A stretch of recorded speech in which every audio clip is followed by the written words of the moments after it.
doctrinas erradas y contaminadas. Un análisis paso a paso, contrastando las enseñanzas dadas por referentes espirituales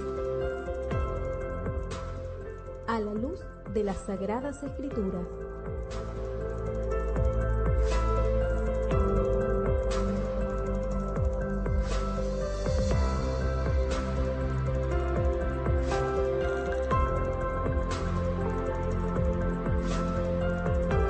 Así llegamos a nuestra estación de doctrinas erradas y contaminadas.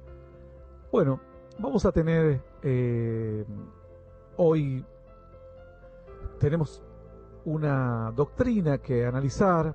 Esto nos ha enviado un oyente. La mayoría del material, agradecemos a todos los oyentes que nos ayudan. Hay veces que nos envían material pero no alcanzamos a chequearlo porque no nos marcan un tiempo ni nada, pero hay otro material que está mucho más fácil de evaluar. En este caso vamos a ir a un pastor, o no sé si será pastor o no realmente, porque este varón está con Luis Lucena. Luis Lucena es uno de los grandes herejes del cristianismo en Latinoamérica, un falso profeta, y este está con él, así que dudo mucho de que sea un buen pastor. Si no tiene discernimiento para ver con quién se junta, realmente no creo que sea un buen pastor en lo más mínimo. Este es un varón de Santiago del Estero, en Argentina, una provincia argentina. Se llama Lucas Díaz. Un pastor o un falso pastor, la verdad que desconozco, no le sigo la vida a nadie particularmente. Nos envían ciertos materiales, los analizamos. Del que sí sabemos que es un falso profeta con todas las letras es Luis Lucena. Ha dado falsas profecías en la escuela profética, supuesta escuela profética Nayot, con Juan Enríquez, ese que tiene la cava de vinos, que es coleccionista de vinos, ¿no? El que los congregantes lo han descubierto. Realmente nosotros no le seguimos la vida a nadie porque no nos daría el tiempo verdaderamente. Este es el que anduvo dándole, Luis Lucena es el que anduvo dándole falsas profecías a otra persona en México, esa persona que hacía llover oro, alargar brazos, piernas, todo en forma patética, mentirosa y demás. Bueno, entre otras tantas cosas. Luego pueden googlear acerca de este falso Luis Lucena, que anda con que hoy vamos a analizar su doctrina o su enseñanza. Se llama Lucas Díaz, de Santiago del Estero. Si realmente este joven o este muchacho no está en esas falsas profecías, debería pedir perdón a la congregación, a la iglesia, y arrepentirse y cambiar de vida, porque esto es lo que corresponde para una persona. Hay otros que ya, por más que se quieran arrepentir, están muy lejos, ya han avanzado mucho en su falsa doctrina, en su falsa enseñanza. Nos manda un oyente, nos dice aquí, le envío, dice, videos del que era mi pastor, Lucas Daniel Díaz, del ministerio Doquime, en Santiago del Estero. Nos dijo que Doquime significa probado y aprobado por Dios. Cuando íbamos nos dio una palabra profética, según él, para comenzar a pagar un plan de auto. Bueno, es un falso profeta, realmente aquí el oyente nos dice, y además con la doctrina que vamos a analizar ahora y saber qué anda con Luis Lucena, te lo dice todo. Dice, le dio una palabra profética para comenzar a pagar un plan de un auto, porque Dios le mostraba que íbamos a tener un auto. Cuando nosotros no teníamos los recursos, gracias a Dios, abrimos nuestros ojos y no fuimos más a ese ministerio. Ahora dice, bueno, se fueron del ministerio de este tal Lucas Daniel Díaz. Vamos a escuchar qué es lo que enseña este tal Lucas Daniel Díaz a la luz de la palabra, porque a la gente mentirle es muy fácil. Cuando uno llega a los caminos de Dios, apenas abrió 4 hojas de la Biblia y no puede saber absolutamente nada. En esta oportunidad, un gusto poder volver a compartir con ustedes. Me siento un poco inspirado. Quiero ver... Pues ya empezamos mal. Dice, me siento como inspirado. Bueno, yo no sé eso qué significa. Hay días que te levantás inspirado y días que te levantás no inspirado.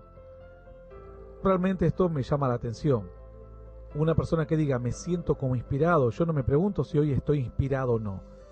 Estudio la Escritura, leo la palabra y sé que tengo que enseñar la palabra de Dios, y además la he leído durante 40 años. Entonces, no es que...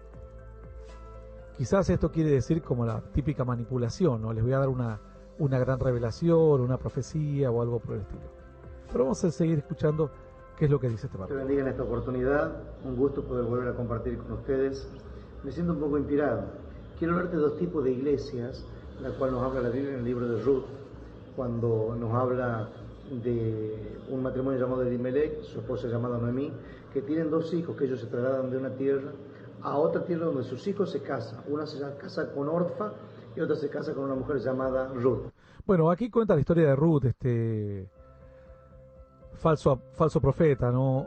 Lucas Díaz, y dice que teóricamente la historia de Ruth representa dos iglesias. Bueno, para grandes afirmaciones hay que dar grandes pruebas. Si representa dos iglesias, vamos a ver la argumentación cómo la sostiene, ¿no? Habla de dos tipos de iglesias. Principio número 1. Nunca salgas de una tierra porque está pasando crisis. Bueno, empezó mal ya, porque dice, habla de dos iglesias. La Biblia se explica a sí misma. Si uno da una afirmación de que el libro de Ruth cuenta acerca de la historia de esta mujer Noemí con sus dos nueras, y que las dos representan dos iglesias, bueno, me tiene que dar fundamentos bíblicos. Entonces directamente salta a algo que se le ocurrió a él en su mente carnal, obviamente, porque guía del Espíritu. Menos mal que estaba inspirado. Si no hubiese estado inspirado, y vaya a saberlas. Bueno, ya hemos escuchado a estos falsos siervos de Dios que sin inspiración dicen guarangadas realmente. Habla de dos tipos de iglesias. Principio número 1. Nunca salgas de una tierra porque está pasando crisis. Porque ellos salieron de una tierra a causa de la crisis, se establecieron en otra tierra a causa de la crisis, pero en esa tierra que se establecieron fueron ellos visitados por una gran crisis. Bueno, principio número 1. Nunca salgas de una tierra porque hay crisis. ¿Cuál es el fundamento bíblico? Vamos a escuchar, porque aparentemente esta es la piedra fundamental de su enseñanza, de que la historia de Noemí con Ruth y Orfa representan dos iglesias. Dice el principio bíblico que él el principio que él quiere descubrir. Principio número 1. Nunca salgas de una tierra porque está pasando crisis. Porque ellos salieron de una tierra a causa de la crisis, se establecieron en otra tierra a causa de la crisis, pero en esa tierra que se establecieron fueron ellos visitados por una gran crisis. Murió el padre de la casa y murieron sus hijos. La crisis puede matar tus sueños, puede matar tus proyectos y tus llamados, si tú sales de la tierra de tu asignación. La crisis puede matar tus llamados y puede matar tus proyectos. Principio número 1. Nunca salgas de una tierra porque está pasando crisis. Nunca salgas de una tierra porque está pasando crisis. Obviamente que este muchacho cree que el cristianismo es abrir la Biblia, abrir un vivo y empezar a zanatear y hablar pavadas. Yo le digo a esta gente que ellos no pertenecen al cristianismo. Pertenecen a ser congregantes, pero no a un pastorado o a una enseñanza de la palabra. ¿Por qué? Porque terminan haciéndole decir a Dios algo que la Biblia no dice en lo más mínimo. Entonces, según él... Principio número 1. Nunca salgas de una tierra porque está pasando crisis. Nunca salgas de una tierra porque está pasando crisis. Vamos a quedarnos con esto porque lo demás es una redundancia. Igual lo vamos a escuchar. Porque ellos salieron de una tierra a causa de la crisis, se establecieron en otra tierra a causa de la crisis, pero en esa tierra que se establecieron fueron ellos visitados por una gran crisis. Murió el padre de la casa y murieron sus... Bueno, ahí sigue con lo que él dice, ¿no? Pero nos quedamos con la parte nunca salgas, porque lo demás es una explicación de ese fundamento, es el resumen del fundamento. Porque ellos salieron de una tierra a causa de la crisis. El resumen del fundamento es nunca salir de una tierra porque está en crisis, ¿no? Tienen dos hijos que ellos se trasladan de una tierra a otra tierra donde sus hijos se casan. Principio número 1. Nunca salgas de una tierra porque está pasando crisis. Bueno, vamos a la Biblia, que es lo que esta gente no quiere usar. ¿Qué dice la Biblia? Nunca salgas de una tierra porque hay crisis. ¿Qué dijo el Señor Jesús? Vamos a Mateo 24:16. Mateo 24:16 dice, entonces los que estén en Judea huyan a los montes.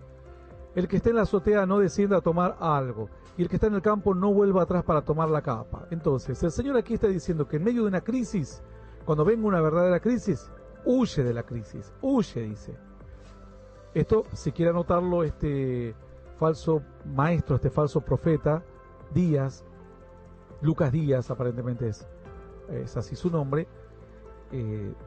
Bueno, ahí nos vamos tomando una idea más cabal de lo que realmente dice la palabra de Dios. no de un invento. Este es Lucas Daniel Díaz. Lucas Daniel Díaz. La Escritura dice otra cosa.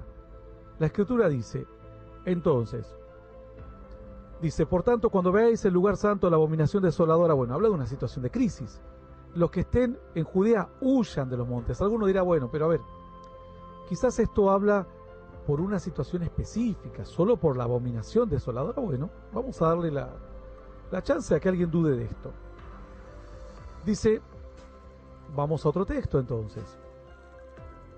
Dijo el Señor, cuando os persigan, vamos a Mateo 10:23, cuando os persigan en esta ciudad, huid a la otra, porque de cierto os digo que no acabaréis de recorrer todas las ciudades de Israel hasta antes que venga el Hijo del Hombre. ¿Qué dijo el Señor? Hay una crisis en una ciudad, huye a la otra. Hay en la otra, huye a la otra. Bueno, podemos seguir así, con otras historias. Alguno dirá, bueno, pero esos son casos específicos. No. Dice la Escritura, después de que partieron ellos, dice la Escritura que Dios, de que partieron ellos, sea aquí el ángel del Señor. Estoy en Mateo 2:13. Vamos a ver si leemos un poquito antes. Pero siendo avisados por revelación en sueños que no volviesen a Herodes, regresaron a su tierra por otro camino. Verso 13. Después que partieron ellos, he aquí un ángel del Señor apareció en sueños a José y dijo, levántate y toma al niño y a su madre y huye a Egipto. Huye a Egipto. Permanece allá hasta que yo te diga. Porque acontecerá que Herodes buscará al niño para matarlo. Entonces, cuando estás en una crisis y podés salvarte de la crisis, ¿por qué quedarte a soportar la crisis? Si Dios te dice que la soportes porque Él tiene un plan, bienvenido, quédate. Pero sí, Dios te pone la situación, un pariente que te está invitando a vivir a Estados Unidos o a Europa, y tenés posibilidades y tu familia quiere emprender algo nuevo, ¿por qué te vas a quedar a soportar una crisis? Orás a Dios, si Dios te dice ok, bueno, pero Dios te puede decir sí o no. Si Dios tiene otro plan, un plan específico, te dirá que te quedes. Y si no, te dirá busca tu mejor conveniencia. ¿Por qué te quedarás a soportar adversidades cuando tenés la chance de no hacerlo? Es como decir, tengo dos caminos para tomar. Un camino de pantanos, donde seguramente se me va a quedar el vehículo 4 o 5 veces, y otro camino de asfalto. Pero a mí me dice Lucas Daniel Díaz, falso profeta, que yo tengo que ir por los lugares donde estoy, soportar la crisis, nunca huir de la crisis, porque si huyo de la crisis, me va a ir para peor. Capaz que en este camino me empantanaba 5 veces, pero en el otro quizás me asaltan en el camino y me matan. Esa es una teoría descabellada, loca. Es una teoría carnal, algo que inventa él en su mente. Entonces, pregunta, ¿Dios no tenía poder para salvarlo a Jesús? Claro que tenía poder. ¿Dios no tenía poder para matar a Herodes? Claro que tenía poder. Pero también tenía poder para hacer algo más simple. En lugar de matar a Herodes y que se provoque un caos con más muerte en aquellos reinos, porque en las sucesiones de un reino a otro se moría mucha gente. Esto está más que documentado en la Biblia. Cada vez que se cambiaba de un reino a otro, morían desde la familia hasta los seguidores de un bando y de otro. Entonces era más fácil decirle, anda a Egipto. Además, que en eso había una cuestión profética. La Biblia dice, de Egipto llamé a mi hijo. Entonces la palabra se tenía que cumplir. Podemos ir a 2 de Corintios 11:33 también. ¿Qué dice? El 32. En Damasco el gobernador de la provincia, el rey Aretas, guardaba la ciudad de los damascenos para prenderme. Dijo el apóstol Pablo, ¿no? El gobernador estaba rodeando la ciudad y las puertas para atraparme, ni bien quisiese salir. Y fui descolgado del muro en un canasto por una ventana y escapé de sus manos. El apóstol Pablo escapando de las manos. Pero no es que dice estos falsos profetas que no hay que huir de las adversidades, que hay que soportarlas porque te puede ir peor, desvirtuando la historia de Noemí, de Ruth y de Orfa. Totalmente nada que ver esta historia. Aquí citamos unos pocos ejemplos, podemos citar muchos ejemplos más. Podemos ver lo de Lot, por ejemplo. Dios le dijo que salga de Sodoma, iba a ser destruida. No le dijo quédate y obstinate, si ya esa ciudad está condenada a ser destruida. Entonces solo te tenés que quedar en lugares adversos cuando Dios te manda. Lo demás, siempre buscar tu comodidad, el bienestar de tu familia, de tus hijos. Si te ofrecen un empleo en Finlandia, en Australia, y vas a ganar en dólares y tu familia está contenta para emprender al menos ese desafío. Si te va mal, podés volver, en todo caso. No te vas a otro planeta, digamos, ¿no? Y si Dios no te dice y no tiene un plan para tu vida en este entorno, bueno, quizás Dios te abra una puerta. Entonces, nunca hay que obstinarse en querer hacerse el sufrido simplemente porque pensar que el que sufre va a tener algún tipo de galardón por solo sufrir. El apóstol Pablo podría haberse quedado en Damasco y esperar que el gobernador lo atrape, someterse a las autoridades, como dicen algunos locos desquiciados que no conocen la Biblia, someterse a las autoridades, sujetarse a las autoridades, pero sabemos que en este caso estaban violando la ley y estaban yendo fuera de la ley, usándola para su conveniencia. Por lo cual aquí no te tenés que sujetar a ningún tipo de autoridad cuando van en contra de la autoridad de Dios y cuando van usando el derecho, lo que en derecho se llama abuso del derecho. El abuso del derecho puede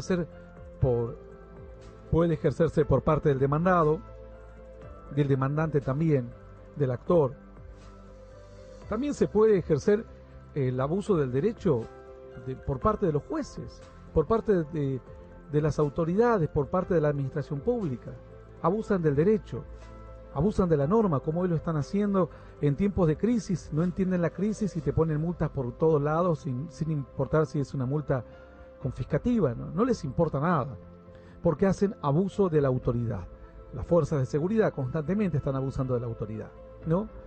Piensan que porque les pusieron un uniforme, le dieron una pistolita, parece que creen que sus sueños o todas sus frustraciones las van a resolver por ahí. Por eso yo digo a la gente que está trabajando en fuerzas de seguridad, hay que capacitarlas. Hay gente buena, pero también hay mucha gente metida que van y proyectan su frustración. La pelea, lo que no le pueden decir a su esposa, se lo van a un chiquito que anda haciendo pavadas como cualquier joven y quieren apalearlo un poco, ¿no? Después sus hijos están en drogas, están perdidos, su esposa lo engaña con otro y tiene en su hogar un desastre, y el orden tiene que comenzar por la casa. Entonces, si uno ejerce la justicia bien, tu casa va a ser bendecida. Si vos salís con un arma y con un uniforme, hacerte el piola, prepárate, porque tu casa va a ser un desorden, porque esa es la maldición que vas a llevar a tu hogar. Has querido hacerte el piola abusando de la autoridad, y el diablo va a ir también a atacar tu casa, porque eso le abre puertas al enemigo. Entonces, aquí vemos cómo fácilmente contrarrestamos todas estas mentiras. Podemos ver otro caso, ¿no? Por ejemplo, ¿cuál caso podemos ver? Podemos ver Jacob y Esaú. Jacob huyó de las manos de su hermano Esaú. Se podría haber quedado y haber dicho: esta es mi casa, esta es mi padre, esta es mi madre, yo me quedo aquí. Su madre le dijo: mira, tu hermano está enojado y probablemente te mate. Entonces tuvo que huir. Después Dios, obviamente, en su vida lo bendijo. Él trató de acercarse a Dios, pasó muchos años para que él realmente se gane la bendición de Dios después de que luchó con el ángel. Pero después, en todo eso, su tío lo engañó por la primera esposa. Estuvo 14 años sirviendo prácticamente. Bueno, vamos a escuchar un poquito más de estas falsas enseñanzas. Porque ellos salieron de una tierra a causa de la crisis, se establecieron en otra tierra a causa de la crisis, pero en esa tierra que se establecieron fueron ellos visitados por una gran crisis. Murió el padre de la casa y murieron sus hijos. La crisis puede matar tus sueños, puede matar tus proyectos y tu llamado, si tú sales de la tierra de tu asignación. Bueno, ellos lo que hacen es agarran un principio de la psicología. Esta gente se han transformado en motivadores. Agarran un principio de ese, la crisis puede matar tus sueños, algo, y tratan después de buscarle un versículo bíblico. Esto está mal, esto no se hace así, esto es una herejía. Entonces, hoy ellos tienen que recapacitar y darse cuenta de que están enseñando mal la palabra y que no están capacitados para enseñar. Tienen que dejar la enseñanza a las personas que estamos preparadas para enseñar. No que sea uno solo, hay varios. Pero tampoco es cualquiera que abre 2 hojas de la Biblia y quiere enseñar, confunde a la gente y usa la Biblia para su propia conveniencia. Pueden leer después Primera de Reyes 17. ¿Qué le dijo Dios? Primera de Reyes 17. ¿Qué le dijo Dios a Elías? Vino palabra de Jehová: he aquí, vuélvete al oriente, escóndete en el arroyo de Querit. Ahí beberás del arroyo, he mandado a los cuerpos que te den de comer. Le dijo: huye de esta situación, huye, vete a Querit, al arroyo, huye de aquí. Bueno, Elías, ¿no? Tremendo varón de Dios. Recordemos Elías huyendo de Jezabel también. Bueno, ¿cuántos? ¿Cuántos varones? O sea, toda esta enseñanza realmente es un despropósito y una manipulación para querer ostentar un conocimiento que no tiene. Pero es el tema que hablamos hoy, de que estos dos hijos, Malón y Kelión, tuvieron esposa. Una es llamada Orfa y la otra es llamada Ruth. Orfa habla de un tipo de iglesia. Orfa significa en el original nuca, dura cerviz, una mujer donde no puedas hacer negocio. Pero la Biblia... Una mujer donde no puedas hacer negocio. Nuca, dura cerviz, una mujer que no... Realmente no entiendo esa palabra, no puedes hacer negocio. Habla de un tipo de iglesia. Orfa significa en el original nuca, dura cerviz, una mujer donde no puedas hacer negocio. Pero... No sé, capaz que estoy entendiendo mal. Para mí me suena como negocio, pero quizás estoy entendiendo mal realmente. Porque no entiendo de dónde viene. Ruth. Orfa habla de un tipo de iglesia. Orfa significa en el original nuca, dura cerviz, una mujer donde no puedas hacer negocio. Pero la Biblia habla de Ruth. Ruth. Bueno, realmente me suena como negocio, tal vez estoy escuchando mal. Sin embargo, dice que significa nuca, dura cerviz, orfa. No, es equivocado. Orfa significa goteo. Orfa significa nube. Orfa significa cuello y orfa significa melena. Esos son los 4 significados de orfa: goteo, nube, cuello y melena. Entonces, ¿se puede interpretar la palabra cuello? Sí, pero no dura cerviz. No, eso es una tergiversación del significado del nombre orfa. No podemos mentirle a la gente. No le mintamos a la gente, por favor.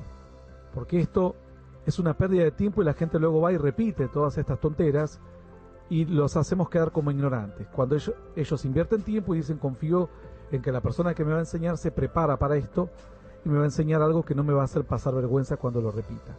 Orfa significa goteo, nube, cuello y melena. No significa dura cerviz.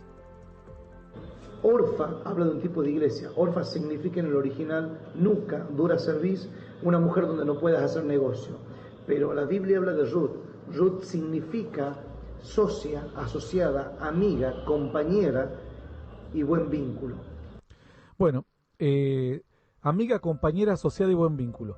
No, Ruth significa amiga y socia. Esas son las dos significados de Ruth. Compañera y buen vínculo ya es quizás un parafraseo o un invento, pero todavía no explica esto de por qué son dos iglesias. No hay ningún texto bíblico excepto lo que él inventa en su mente. Orfa habla de un tipo de iglesia. Orfa significa en el original nuca, dura cerviz, una mujer donde no puedas hacer negocio. Pero la Biblia habla de Ruth. Ruth significa socia, asociada, amiga, compañera y buen vínculo. Noemí habla de conexión. La Biblia dice que cuando... Quizás la interpretación más correcta no es que Orfa significa una iglesia que no puedes hacer nada, que se va, porque Orfa es la que abandona y Ruth es la que queda.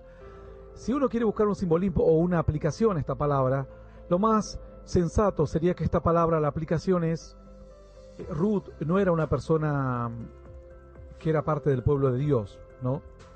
Esta mujer no era parte del pueblo de Dios. Es decir, esta mujer llamada Ruth era una mujer extranjera. Entonces, si Ruth era una mujer extranjera, vamos a ver si podemos ir un poquito rápidamente al libro de Ruth, como para poder entender. A mí me sorprende de qué forma constantemente están tergiversando las escrituras. Una tras otra están tergiversando las escrituras. Esto es, muy sorprendente. Se habla de que había un varón de Belén, eso en el capítulo 1, dice, se fue a morar a Moab con sus hijos, ¿no? Malón y Kelión. Y la esposa de él era Noemí. Ellos eran obviamente gente de fe. Entonces, ¿cuál sería la aplicación? Si la quieres aplicar con una iglesia, lo que estás haciendo está mal, muy mal. ¿Por qué? Porque primeramente tenemos que partir que tanto Ruth como Orfa eran mujeres moabitas, es decir, gente que no pertenece al pueblo de Dios. No eran parte del pueblo de Dios. ¿Quiénes eran parte del pueblo de Dios? Noemí, su marido, Elimelech. Entonces, dice que después de esto muere también Malón y Kelión, mueren los tres, digamos, su esposo y sus dos hijos. Quedan las tres mujeres solas. Noemí, que era judía, Ruth y Orfa, que eran moabitas, extranjeras. Entonces, las manda a ellas, esto está en Ruth, capítulo 1, verso 9, más o menos. Las manda, le dicen, vayan, búsquense maridos, yo no podré tener hijos más y demás. Idos, le dice en el verso 12, soy vieja, ya no tengo esperanza, aún si esta noche estuviese con un marido y diese a luz, bueno, habría ustedes de esperar hasta que esos chicos tengan 20, 30 años, no, ustedes ya van a ser más viejas que todavía. Entonces dice que lloraron todas, o sea, las dos, Ruth y Orfa. Orfa besó a su suegra y se fue, más Ruth se quedó, y Noemí le dijo que se vaya a su pueblo. Y Ruth le responde, no me ruegues que te deje ni me aparte de ti, porque a donde quiera que tú fueres, iré yo. Y donde quiera que vivieres, viviré, tu pueblo será mi pueblo y tu Dios será mi Dios. Entonces Ruth es un tipo de persona que no pertenecía al pueblo de Dios y se hace parte del pueblo de Dios. ¿Cuál sería la interpretación más correcta? Interviene una muerte de por medio, una desgracia grande. Y después de esa desgracia se suma la fe de una persona que era extranjera al pueblo de Dios y termina siendo bendición esta mujer que termina siendo como bisabuela o tatarabuela de el mismísimo David. Entonces, si uno quiere interpretar esto como iglesias, en todo caso Noemí sería la iglesia judía, el pueblo judío, y Ruth sería la fe nueva, la fe que nace, aquella fe que se adopta, es decir, pueblos como se llamaba gentiles, los judíos llamaban gentiles a todo aquel que no era judío, pero uno que lo adopta por fe.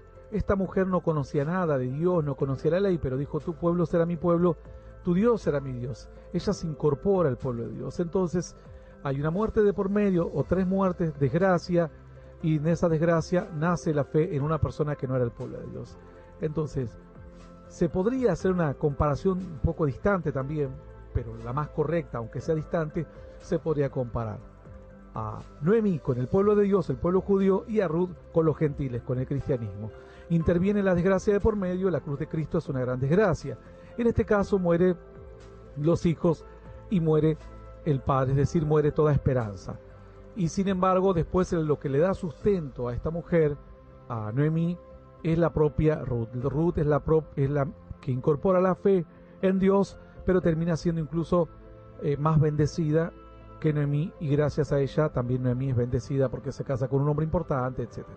Bueno, esta se podría hacer una aplicación distante, pero decir que estos eran dos iglesias, una iglesia tibia, Orfa, que la despide, y una iglesia ferviente, Ruth, no tiene mucho sentido porque las dos personas eran moabitas, no conocían a Dios, y Orfa nunca acepta a Dios ni nada por el estilo. Orfa simplemente es una mujer casada con uno de sus hijos, de los hijos de Noemí, tras la muerte de él y la muerte de su hermano y de su padre, dice, bueno, Noemí les dice, váyanse a las dos, y Orfa dice, está bien, lloró, se angustió por su suegra y se fue a buscar su destino.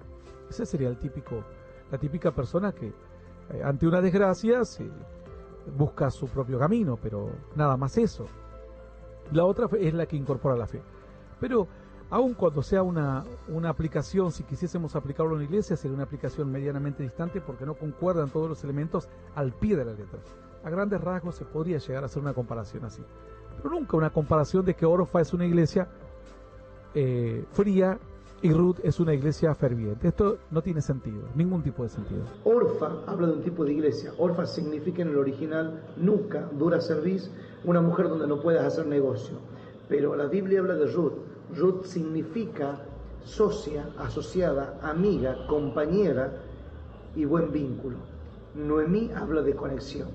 La Biblia dice que cuando Noemí quedó viuda y aún quedó sin sus hijos, estas dos nueras quedan con ella y la van siguiendo, porque Noemí decide regresar a la tierra de donde ella era. Ahora, cuando decide regresar, sus nueras la siguen, ella se da vuelta y le dice, haga cada uno su vida, no tiene sentido que ustedes estén conmigo. Dice la Biblia de que Orfa besa a Noemí y se... Bueno, y también Noemí, esto de que Noemí significa buen vínculo, tampoco es así, ¿no? Noemí no significa, el significado bíblico de Noemí no es buen vínculo. Yo no sé realmente, puede significar agradable, dulzura, hermoso, pero no buen vínculo. Sin embargo, bueno, ya vemos que cuando una persona comienza a divagar, no hay forma de que esta persona, de que pare, ¿no? Porque la gente cree que a veces leer la Biblia, la gente cree que porque tiene hojas y puede leer la Biblia así nomás, dice, bueno, yo también puedo leer la Biblia así nomás. Pero una cosa es leer la Escritura con conocimiento, con dedicación, y otra cosa es simplemente aventurarse a ver qué es lo que uno cree que puede decir la Biblia y hacerle perder el tiempo a las personas que realmente quieren, ¿no? Noemí significa mi deleite, dulzura, como decimos. De ninguna manera significa buena conexión. Algunas otras traducciones pueden a esto agregarle agradable o atractivo, pero básicamente los significados más fuertes son mi dulzura, mi deleite y dulzura. Deleite y dulzura significa Noemí. Bueno, vamos a dejar de lado esto porque ya va a seguir repitiendo exactamente lo mismo. Nunca da fundamentos bíblicos de por qué estos son dos tipos de iglesia. Bueno, tergiversando toda la Escritura y hablando de ese principio que realmente es un principio que lo inventó él, ¿no? Que si estás mal en un lugar te tenés que quedar a soportar lo malo porque si no te va a ir peor. Realmente esto es inventado en su mente y no tiene ningún tipo de fundamento bíblico, al contrario. Existen muchos más fundamentos bíblicos que nos enseñan que hay momentos en que Dios nos dice que cuando estemos mal en un lugar, si podemos ir a otro lugar, nos vamos. Excepto que Dios nos diga que nos quedemos porque hay un plan o un propósito específico. Hasta aquí entonces, doctrinas erradas y contaminadas, nos vamos.